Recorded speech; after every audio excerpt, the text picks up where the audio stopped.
பலாப்பழம், திருடன், பல்லு குரங்கு. சுந்தர்வன் வனத்துல பல்லுங்கிற குரங்கு வாழ்ந்தது. அதுக்கு உழைக்கணும்னாலே உடம்பு சரியாம போயிடும். ஆனா பெருசா பேசிட்டு இருக்கும்போது தன்னை மகானா காட்டுவான். ஒரு நாள் ஒரு கிளி பறந்து வந்து ஒரு மரம் மேல உட்காருது. அத பார்த்து பல்லு குரங்கு சொல்லுது, ஏய், நீ எதுக்கு இந்த மரத்து மேல போய் உட்கார்ந்து இருக்க? உனக்கு தெரியாதா இந்த மரத்து மேல நான் மட்டும் தான் உட்கார்ந்து இருப்பேன்னு? இது என்னோட மரம். இந்த மரத்து மேல உட்கார்றதுக்கு உனக்கு எவ்வளவு தைரியம் இருக்கும்? ஏய், நான் தண்ணியை தேடி இங்கேயும் அங்கேயும் ஓடிட்டு இருந்தேன்பா. எனக்கு எங்கேயுமே தண்ணி கிடைக்கல. நான் ரொம்ப டயர்ட் ஆயிட்டேன் பாத்துக்கோ. அப்பதான் எனக்கு இந்த மரம் கண்ணுக்கு தெரிஞ்சது. அதனாலதான் இந்த மரத்து மேல வந்து நான் உட்காந்துக்கிட்டேன். ஆமா, அதுக்காக இவ்வளவு கோவப்பட வேண்டிய அவசியம் என்ன இருக்கு? நீ இந்த மரத்து மேல உட்கார்றதுக்கு முன்னாடி எல்லாமே தெரிஞ்சிருக்கணும். இந்த மரம் என்னோடது. அப்புறம் நான் இந்த ஏரியாவோட ரவுடி. என்னை மன்னிச்சிருங்க பல்லு பாய். எனக்கு தெரியும் நீங்க ரொம்ப சக்திசாலியான ஆளுன்னு. யாரு சக்திசாலியா இருக்காங்களோ அவங்க சின்ன சின்ன விஷயத்துல எல்லாம் அவங்க பெரிய ஆளுன்னு காட்ட விரும்ப மாட்டாங்க. அப்ப நீ என்ன சொல்ல விரும்புற? நான் சக்திசாலி இல்லைன்னா? அதனாலதான் நான் சொல்றத அடிக்கடி சொல்ல வேண்டியதா இருக்கோ? எனக்கு என்னமோ அப்படிதான் தோணுது. நீ என் மரத்து மேலே உட்காந்துட்டு என்னையும் நீ அவமானப்படுத்துறியா? நீ இந்த காட்டுல வாழ்றது உனக்கு ரொம்ப கஷ்டமாயிடும். நீ என்ன இந்த காட்டிய வாங்கிட்டியா? நான் ஒரு சோர்ந்து போன ஒரு பறவை. எனக்கு மரம் கிடைச்சது, நான் உட்கார்ந்துட்டேன். அதுக்காக இவ்வளவு கோவப்பட வேண்டிய அவசியம் இருக்கு? மரத்து மேல யார் வேணாலும் உட்காரலாமே. காட்டுல உள்ளவங்க எல்லாருக்குமே இதுல உரிமை இருக்கு. நான் சொல்றதை கேளு. உடனடியா இந்த மரத்தை காலி பண்ணு, இல்லன்னா நடக்கிறதே வேற. சரி குரங்கண்ணா, நான் இப்ப இங்க இருந்து கிளம்பிடுறேன். பல்லு குரங்கோட எச்சரிக்கையை கேட்டு அந்த கிளி கோவமா அங்க இருந்து பறந்து போயிடுது. அது பறந்து போயிட்டு இருக்கும்போது தான் கிட்ட சொல்லுது, இவன் என்ன ரொம்ப ஆட்ட போடுறான். இவன் என்னமோ பெரிய புத்திசாலி நினைப்பு போலக்க இவனுக்கு. கிளி பறந்து போய் தான் வீட்டை நோக்கி போகுது. இப்படியே சில நாள் கடந்து போயிடுது. அப்புறம் ஒரு நாள் காட்டுல எல்லா விலங்குகளும் இங்கேயும் அங்கேயும் அலைஞ்சிட்டு இருந்தது. அப்ப யானையோட பார்வை ஒரு பழைய மரத்து மேல போகுது. அத பார்த்து யானை யோசிக்குது, அடா, இது என்ன ரொம்ப பெரிய அதிசயமா இருக்கு. இந்த மரத்துல இதுவரைக்கும் எந்த ஒரு இலையும் வந்ததில்லையே. ஆனா இன்னைக்கு இந்த பலாப்பழம் எப்படி வந்துச்சுங்க? இந்த விஷயத்த யானை காட்டு முழுக்க பரப்பிடுது. இதனால அந்த பலாப்பழத்தை பாக்குறதுக்காக காட்டுல இருக்கிற எல்லா விலங்குகளும் ஒன்னா வருது. பரவாயில்லையே, இது உண்மையிலுமே அதிசயமா தானே இருக்கு. இதுவரைக்கும் இந்த மரத்துல ஒரு இலை கூட வந்ததில்ல. இன்னைக்கு பலாப்பழமே தொங்கிட்டு இருக்கு. இதுவரைக்கும் இது மாதிரி நடந்ததே இல்ல. திடீர்னு பார்த்தா பலாப்பழம் இருக்கு. ஆமாப்பா, நீ சொல்றது ரொம்ப கரெக்டா தான் இருக்கு. ஆனா என்ன விஷயம்னாக்கா, இதுல முழு மரத்துலயுமே ஒரே ஒரு பலாப்பழம் தான் வந்திருக்கு. இந்த அதிசயம் எப்படிதான் நடந்தது? ஏதோ ஒரு விஷயம் இருக்குன்னு நினைக்கிறேன். அதே நேரத்துல பறந்து அந்த கிளி இங்க வருது. எல்லார்கிட்டயும் சொல்லுது, ஏய் நண்பர்களே, நான் உங்க எல்லாருக்கும் ஒரு மெசேஜ் கொண்டு வந்திருக்கேன். நீங்க பாக்குறீங்களே, இந்த பலாப்பழம் இந்த மரத்துல வந்திருக்கு. இது சாதாரண பலாப்பழம் கிடையாது. இது ஒரு மேஜிக்கல் பலாப்பழம். யாரெல்லாம் இத சாப்பிடுறாங்களோ அவங்க ரொம்ப பெரிய சக்திசாலி ஆயிடுவாங்க. அதுக்குள்ள ரொம்ப அதிசயமான விஷயங்கள்லாம் இருக்கு. அவன் இந்த காட்டுக்குள்ளேயே ரொம்ப பெரிய ஆள் ஆயிடுவான். ஆமாமா, இந்த விஷயம் எல்லாம் உனக்கு எப்படி தெரியும்? இந்த விஷயத்தை உனக்கு யார் சொன்னா? பாருங்க நண்பர்களே, நான் ஒரு பறவை. நான் இந்த காட்டுலயும் இருப்பேன், பக்கத்து காட்டுலயும் பறந்துட்டு தான் இருப்பேன். நான் நேத்து பறந்தபடியே பக்கத்து காட்டுக்கு போயிட்டேன். எனக்கு அங்க ஒரு ரிஷிமுனி கிடைச்சாரு. அவர்தான் எனக்கு இந்த பலாப்பழத்தை பத்தி முழு விவரமா சொன்னாரு. ஆனா எனக்கு ஒண்ணு மட்டும் புரியல, அந்த பலாப்பழம் நம்ம காட்டுக்குள்ளதான் இருக்குன்னு. அதனாலதான் நான் யோசிச்சேன் இந்த விஷயத்த நம்ம எல்லார்ட்டையும் ஷேர் பண்ணணும்னு. அப்படி உண்மையாலுமே இது மேஜிக்கல் கட்டலா இருந்தாக்கா கண்டிப்பா நான் மட்டும்தான் இதை சாப்பிடுவேன். ஏன்னா நான் இந்த காட்டிலேயே ரொம்ப சக்திசாலியா ஆகணும்னு நினைக்கிறேன். அடா ஏன்னா, நீங்க பாக்குறதுக்கே ரொம்ப சக்திசாலியா தான் இருக்கீங்க. அப்புறம் எக்ஸ்ட்ரா எதுக்கு நீங்க சக்திசாலி ஆகணும்னு ஆசைப்படுறீங்க? நீங்க இது யாருக்கு தேவைப்படும்னாக்கா, யாரு ரொம்ப வீக்கா இருக்காங்களோ அவங்களுக்கு தான். அதனாலதான் சொல்றேன், இதை நான் மட்டும் சாப்பிடுறேன். அதே நேரத்துல அந்த இடத்துக்கு பல்லு குரங்கும் ஓடி வருது. அந்த பல்லு குரங்கு அந்த எல்லா விஷயத்தையும் கேட்டு புரிஞ்சுக்கிட்டதுக்கு அப்புறம் சொல்லுது, இது என்ன அல்வா நினைச்சிட்டு இருக்கீங்களா சாப்பிடறதுக்கு? இந்த காட்டுக்குள்ள நானும் வாழ்ந்துட்டு இருக்கேன். இந்த பழத்துல எனக்கும் உரிமை இருக்கு. நான் தான் இந்த பலாப்பழத்தை சாப்பிடுவேன். நான் எல்லாத்தோட சக்திசாலியாவும் எல்லாத்தோட பெரிய ஆளாவும் ஆகி நான் தான் இந்த காட்டை ராஜ்யம் பண்ணுவேன். பரவாயில்லையே பல்லண்ண, நீங்க தான் முதல்ல முடிவு பண்ணிட்டீங்களே, நீங்க தான் இந்த காட்டோட ராஜான்னு. இப்ப எல்லா விலங்குகளும் அந்த பலாப்பழத்தை பத்தி விவாதிக்க ஆரம்பிக்குதுங்க. எல்லாருமே ஒருத்தருக்கு ஒருத்தர் சண்டை போட ஆரம்பிக்கிறாங்க. அவங்க சண்டைய பார்த்ததுக்கு அப்புறம் அந்த கிளி சொல்லுது, அடா, நீங்க ரெண்டு பேரும் சண்டை போடுறதோட ஏதாவது ஒரு தீர்வு எடுத்து கண்டுபிடிப்போம். நம்ம சண்டை போடுறதுனால அந்த பலாப்பழம் யாருக்கும் கிடைக்க போறது இல்ல. ஆமா பச்சை கிளி, நீ சொல்றது ரொம்ப கரெக்டா தான் இருக்கு. இதை எப்படிதான் டிசிஷன் பண்றது? இந்த பலாப்பழம் எனக்கு கிடைக்கிறதுக்கு? இந்த காட்டுல ஒரு ராஜாவும் கிடையாது. அதனால நம்ம ஒரு போட்டி வச்சுக்கலாமா? யாரு இந்த போட்டியை ஜெயிக்கிறாங்களோ அவங்களுக்கு தான் இந்த பலாப்பழம் கிடைக்கும். அவங்க தான் நம்ம காட்டுக்கே ராஜாவா இருப்பாங்க. ஓமோ, இதனால நமக்கு எது லாபமா இருக்கும்? இந்த பலாப்பழத்துல இருக்க எல்லா சக்தியும் நம்ம காட்டு ராஜாக்கு எல்லாமே கிடைச்சிரும். நீ சொன்னது ரொம்ப தான் சரி. நான் என்ன சொல்றேன்னா, நாளைக்கே இந்த போட்டியை நடத்தி ஆகணும். யார் இந்த போட்டியை ஜெயிக்கிறாங்களோ அவங்களுக்கு தான் இந்த பலாப்பழம் கிடைக்கும். அவங்க தான் நம்ம காட்டுக்கே ராஜாவா இருப்பாங்க. ஆனா போட்டி என்னவா இருக்கும்? இதுக்கு முடிவும் யாரு சொல்லுவா? இங்க பாருங்க, இந்த போட்டிக்குள்ள தீர்ப்பு நான் சொல்லுவேன் உங்க எல்லாருக்கும். ஏன்னா இந்த காட்டுக்கு எனக்கு ராஜாவாக விருப்பம் இல்ல. ஏன்னா நான் ஒரு சின்ன பறவை, ஒரு நாளைக்கு இங்க ஒரு நாளைக்கு அங்க. அதனால எனக்கு இது வேஸ்ட். இந்த காட்டுல வாழ்றனால நானு என்ன நினைக்கிறேனாக்கா, ஒரு நல்ல மிருகமா ராஜா வரணும்னு. அதுவும் சக்திசாலியாவும் ரொம்ப புத்திசாலியாவும் இருக்கணும். அப்புறம் வரப்போற ராஜா என்ன மாதிரி புத்திசாலியா இருக்கணும். அட நண்பா, உன்னோட புத்திசாலித்தனத்தை போட்டியில காட்டு. அப்புறம் சொல்லு பச்சைக்கிளி, பலாப்பழத்தோட போட்டி எப்போ வச்சுக்கலான்னு? அட நண்பா, இந்த போட்டி வைக்கிறதுக்கு பச்சைக்கிளி என்ன சொல்றது? நம்மளுக்கு என்ன பச்சைக்கிளி சொல்ல போதா நம்மளுக்கு இந்த காட்டோட ராஜா யாருன்னு? என் பேச்ச கேளுங்க, இந்த பலாப்பழத்தை என் கையில ஒப்படைச்சிருங்க. அப்புறம் இனி இந்த காட்டோட ராஜான்னு அறிவிச்சிருங்க எல்லார்ட்டையும். பல்லு வாயை பொத்திட்டு இங்க ஓடிரு. அதே மாதிரி தேவையில்லாத விஷயம்லாம் இங்க பண்ணாத. என்ன முடிவு பண்ணுமோ அந்த முடிவு தான். நாளைக்கு போட்டி கண்டிப்பா நடக்கும். யாரெல்லாம் இந்த போட்டியில கண்டிப்பா ஜெயிக்கிறாங்களோ அவங்க தான் இந்த காட்டோட ராஜாவா இருப்பாங்க. பல்லு ரொம்பவே பலவீனமான குரங்கு.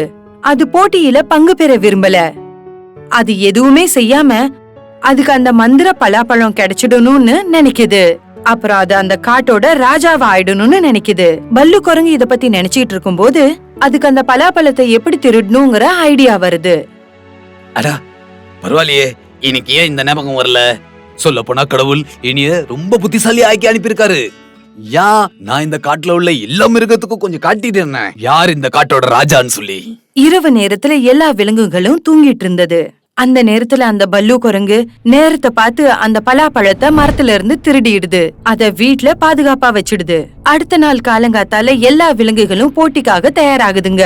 அந்த நேரத்துல பல்லு குரங்கு அங்க வந்து சொல்லுது, கேளுங்க நண்பர்களே, எனக்கு நல்லா தெரியும் இந்த போட்டி நம்ம எல்லாருக்கும் எவ்வளவு முக்கியமான ஒரு விஷயம்னு சொல்லி.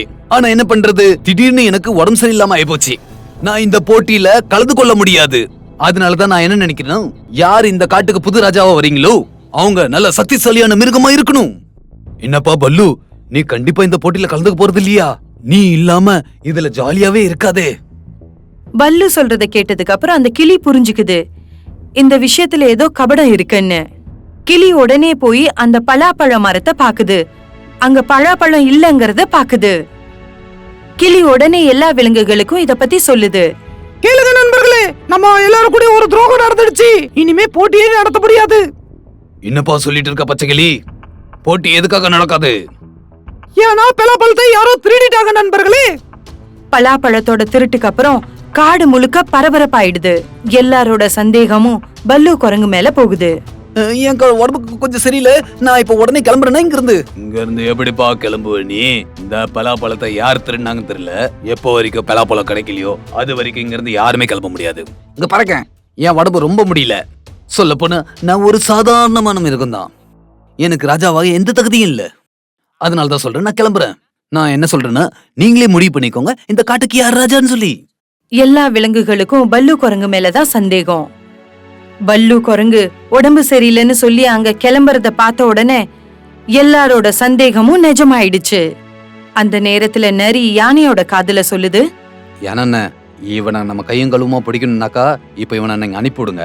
அப்பதான் நம்ம இவனை கையும் கழுவுமா அழகா பிடிக்க முடியும். அப்பதான் அது யாருன்னு நம்ம கண்டுபிடிக்க முடியும். சரிப்பா. பல்லுவை கையும் களவுமா பிடிக்கிறதுக்காக யானை சொல்லுது, பல்லு, உனக்கு உடம்புக்கு முடியல, நீ வீட்டுக்கு வேணா போகலாம். ஆனா இங்க இருக்கிறவங்களை யாரையுமே நாங்க வீட்டுக்கு அனுப்ப போறதில்ல. பல்லு உள்ளுக்குள்ள சிரிச்சுக்கிட்டே அங்கிருந்து போயிடுது. பல்லு குரங்கு அதோட வீட்டை நோக்கி போயிட்டு இருக்கும்போது அதே நேரத்துல காட்டு விலங்குகள் எல்லாருமே அத பின்தொடர்ந்து போயிட்டு இருந்தாங்க. கொஞ்ச நேரத்துக்குள்ளேயே பல்லு தன்னோட வீட்டை போய் சேருது. இதுக்கு தான் சொல்றது புத்தி யூஸ் பண்ணணும்னு சொல்லி. பாத்தியா, எல்லாரையும் அழகா முட்டாளாக்கிட்டேன்னு.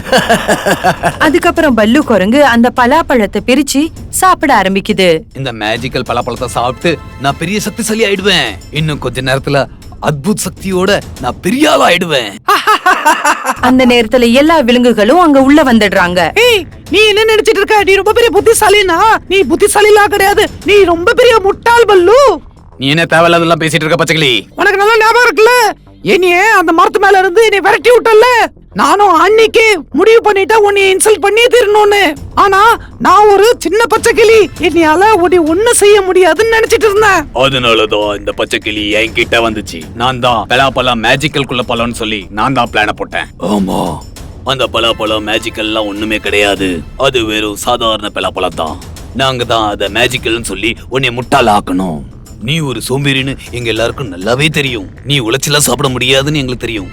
நீ திருடுவேன்னு சொல்லி எங்களுக்கும் எல்லாம் நல்லா தெரியும். ஆனா நாங்க உன்னை கரெக்டான வழி கொண்டு போறதுக்கு நினைச்சோம். அதுக்காக தான் நாங்க எல்லாரும் சேர்ந்து இப்படி ஒரு பிளான போட்டோம். பல்லு, ஞாபகத்துல வச்சுக்கோ, திருடுறது ரொம்ப பெரிய பாவம். யாரையுமே கேவலப்படுத்துறது அதோட ரொம்ப பெரிய பாவம். பல்லு, நீ திருடி இருக்க. காட்டோட சட்டத்துப்படி திருடுறதுக்கு தண்டனை சாவுதான். ஆனா நாங்க உன்னை கொல்ல போறது கிடையாது. நீ திருந்துறதுக்கு நாங்க ஒரு வாய்ப்பு கொடுக்கறோம் உனக்கு. எல்லாரும் சொன்னதை கேட்டதுக்கு அப்புறம் அந்த பல்லு குரங்கு வெக்கத்தால தலை குனிஞ்சு நின்னது. நீங்க எல்லாரும் சேர்ந்து என் கண்ணை திறந்துட்டீங்க. இனிமேல இருந்து நான் உழைச்சுதான் சாப்பிடுவேன். இனில இருந்து யாரையுமே நான் அவமானமே படுத்த மாட்டேன். பல்லு குரங்க திருத்தி காட்டு விலங்குகள் எல்லாரும் மகிழ்ச்சி அடைறாங்க. கொஞ்ச நாள் கழிச்சு காட்டுல இருக்கிற எல்லா விலங்குகளும் பல்லுவோட நல்ல விதமா பழகுறாங்க. நந்தன் வனத்துல ஷேர்சிங் ராஜாவா இருக்கறதால திருட்டு பரட்டு தில்லு முள்ளு சண்டை எதுவுமே நடந்ததில்ல. எல்லா விலங்குகளும் ஒத்துமையா சந்தோஷமா வாழ்ந்து வந்தாங்க. ஆனா இந்த ராமராஜ்யத்துல ஒரு நாள் திருட்டு சம்பவம் நடந்தது. பிரச்சனை ஆயிடுச்சு மகாராஜா, பிரச்சனை ஆயிடுச்சு. உங்க ராஜ்யத்துல இப்ப வரைக்கும் திருட்டு நடந்ததே இல்ல, ஆனா இன்னைக்கு நடந்துடுச்சு. திருட்டு? அதுவும் என்னுடைய ராஜ்யத்திலயா? ஆமா மகாராஜா, இன்னைக்கு காலையில என் வீட்ல இருந்து யாரோ என் மொபைல திருடிட்டாங்க. நீ கவலைப்படாத, உனக்கு உன்னோட மொபைல் சீக்கிரமே கிடைச்சிரும். ராஜ்யத்துல நடந்த முதல் சம்பவத்தால ஷேர்சிங் ரொம்ப கவலைப்பட்டாரு. அதனால அடுத்த நாள் அவரோட நெருங்கின நண்பன் பல்லு குரங்க நதிக்கரைக்கு கூப்பிட்டாரு. அரசே, ஏன் என்ன இந்த நதி பக்கத்துல கூப்பிட்டுருக்கீங்க? எல்லாம் சரியா இருக்குதுல? ஒன்னும் சரியா இல்ல பல்லு. நேத்து முறையா நம்ம காட்டுல திருட்டு போயிருக்கு. திருட்டா? அதுவும் நீங்க இருக்கும்போது? ஆமா, அதனாலதான் நான் உன்னை இங்க கூப்பிட்டிருக்கேன். சொல்லுங்க அரசே, நான் உங்களுக்காக என்ன செய்யணும்? என்னுடைய மந்திரிகளை பொறுத்தவரை நீதான் எல்லாத்த விட திறமசாலி. இப்ப நீ சொல்லு, திருடனை எப்படி பிடிக்கிறதுன்னு. உங்க கவலை என்கிட்ட விட்டுருங்க அரசே. நீங்க பாருங்க நான் எப்படி திருடனை பிடிக்கிறேன்னு. அப்புறம் பல்லு குரங்கு தன்னோட எல்லா புத்திசாலித்தனத்தையும் காட்ட ஆரம்பிச்சது. கொஞ்ச நாளைக்கு அப்புறம் பீமா நரி பன்றிக்கு பழைய மொபைல வித்துது. அதோ பாருப்பா, 50,000 ரூபா மொபைல் நான் உனக்கு 5,000 ரூபாயில கொடுக்கறேன். இதை விட குறைச்சால முடியாது. எனக்கு தோணுது இந்த மொபைல் திருட்டு மொபைல்னு. வேணாம், இந்த மொபைல் எனக்கு இலவசமா கூட வேணாம். இவங்க பேசினத மரத்துக்கு பின்னால ஒளிஞ்சிருந்த முயல் கேட்டுக்கிட்டு இருந்தது. ஓஹோ, மொபைல திருடினது இந்த நரியா? இப்பவே நான் இந்த விஷயத்த பல்லு குரங்கு கிட்ட சொல்றேன். முயல் துள்ளி குதிச்சுக்கிட்டு பல்லு குரங்கு கிட்ட இந்த விஷயத்த சொல்ல போகுது. இத பல்லு குரங்கு ஷேர்சிங் கிட்ட சொல்லுது. அரசே, திருடன் யாருன்னு கண்டுபிடிச்சாச்சு. அந்த திருடன் இப்ப இங்கதான் இருக்கிறான். இப்ப நீங்களே பிடிச்சு தண்டனை கொடுங்க. என் ராஜ்யத்துல பிடிபடுற திருடனோட கை வெட்டப்படும். அப்புறம் பொய் சொல்றவங்களுக்கு மரண தண்டனை. அதனால நான் திருடன் கிட்ட சொல்றேன், நீ உன் திருட்ட ஒத்துக்க. உன் கைய வெட்டணுமா இல்ல உனக்கு மரண தண்டனையா? தண்டனைய பத்தி கேட்டுட்டு எந்த விலங்கும் தப்ப ஒத்துக்கவே இல்ல. அப்ப அறிவாளி பல்லு குரங்கு சொல்லுது, அரசே, நம்ம காட்டுல முறையா திருட்டு போயிருக்கு. அதனால என்னுடைய வேண்டுகோள், திருடனுக்கு ஒரு வாய்ப்பு கொடுங்க. திருடன் தன் குற்றத்தை ஒத்துக்கிட்டான்னா அவனை மன்னிச்சுடணும். புத்திசாலி பல்லு குரங்கோட முடிவு ஷேர்சிங்க்கு பிடிச்சிருந்தது. சரி, நீ சொல்றபடியே செய்வோம். திருடன் தன் குத்தத்தை ஒத்துக்கிட்டான்னா அவனை நான் மன்னிச்சிருவேன். ஷேர்சிங் சொன்னதை கேட்ட நரி சொல்லுது, அரசு, நான் தான் அந்த மொபைல திருடினேன், என்ன மன்னிச்சிருங்க. நரி கிட்டேந்து மொபைல வாங்கிக்கிட்டு ஷேர்சிங் அதை மன்னிச்சிடுறாரு. மொபைல மான் கிட்ட கொடுத்துடுறாரு. இத பார்த்த எல்லா விலங்குகளும் சந்தோஷமாயிடுறாங்க. கொஞ்ச நாளைக்கு அப்புறம் மானும் அதோட மனைவி பசு வீட்டுக்கு போறாங்க. வாங்க வாங்க, என்ன விஷயமா வந்தீங்க? விஷயம் என்னன்னா, இந்த பெண்மானோட மார்புல பாலே இல்ல. எங்க குழந்தை ரொம்பவே சின்னது. அது பால் குடிக்கலன்னா அது செத்து போயிடும். அதனால உங்ககிட்ட பால் வாங்க வந்திருக்கிறோம். சரி சரி, உங்களுக்கு கட்டாயம் பால் தருவேன். குழந்தைக்கு வேணும்னா காசு கூட வாங்க மாட்டேன். இன்னொரு விஷயம், நாளையில இருந்து பாலை உங்க வீட்டுக்கே அனுப்பிடுறேன். இங்க வர கஷ்டம் கூட உங்களுக்கு கொடுக்க மாட்டேன். பசுவும் மான்களும் பேசிட்டு இருந்தத மரத்துல உட்கார்ந்து இருந்த பூனை கேட்டுட்டு இருந்தது. நான் பால் கேட்டா கிளவி மாட்டேன்னு சொல்லுது. மானுக்கு இலவசமா கொடுக்குதா? பாரு நான் உன்னை என்ன செய்யறேன்னு. இப்ப பூனை பாலை திருட பிளான் செஞ்சுது. அடுத்த நாள் பசு பக்கெட்ல பாலை எடுத்துட்டு சுமன் ஆட்டுக்கிட்ட சொல்லுது. போ சுமன், மானுக்கு பாலை கொடுத்துட்டு வா. நாளைக்கு காலையில பக்கெட்ல பாலை நிரப்பி வெளியில வச்சிடுறேன். நீ காலையில சீக்கிரமா அவங்க கிட்ட கொடுத்துடு. ஆடு பாலை எடுத்துட்டு போறத பார்த்த பூனை யோசிச்சுது. நாளை காலையில உன் பால் திருட்டு போயிடும் கிளவி, பார்த்துக்கிட்டு இரு. அடுத்த நாள் சூரியன் உதிக்கிறதுக்கு முன்னாடியே இருட்டுல கௌரி பசு பால் பக்கெட்டை வெளியில வச்சிடுது. மரத்துல உக்காந்து இருந்த பூனை இதத்தான் எதிர்பார்த்துட்டு இருந்தது. சமயம் பார்த்து அந்த பக்கெட்டை எடுத்துக்கிட்டு போயிடுது. அப்புறம் எல்லா பாலையும் குடிச்சிட்டு ஆட்டோட வீட்டுக்கு முன்னாடி வச்சிடுது. இந்த திருட்டோட பேச்சு 3-4 நாளைக்கு இருந்தது. கடைசியில ரொம்ப சலிச்சு போய் கௌரி பசு ஷேர்சிங் கிட்ட சொல்லுது. மகாராஜா, நம்ம காட்டுக்கு ஏதோ திருஷ்டி பட்டுடுச்சுன்னு நினைக்கிறேன். முன்னாடி மாதிரியான சூழ்நிலையே இல்ல. நீ ஏன் இப்படி சொல்ற கௌரி? யாராவது உனக்கு துன்பம் கொடுத்தாங்களா? ஆமா மகாராஜா, என் வீட்ல இருந்து என்னோட பாலை யாரோ திருடிட்டாங்க. அப்புறம் காலி பக்கெட்டை நரி வீட்டுக்கு முன்னாடி வச்சுட்டாங்க. அரசு, எனக்கு தோணுது நரிதான் திருடுதுன்னு. ஆமா, முன்ன ஒரு முறை மொபைல் திருட்டுல பிடிச்சிருக்கிறோம். ஆனா பல்லு சொன்னதால விட்டு கொடுத்தோம். உங்களுக்கு நரிதான் திருடன்னு தோணுதா? ஆமா, எங்க எல்லாருக்கும் அப்படிதான் தோணுது. மன்னிக்கணும் அரசே, ஆனா எனக்கு அப்படி தோணவே இல்ல. உனக்கு ஏன் அப்படி தோணுது பல்லு?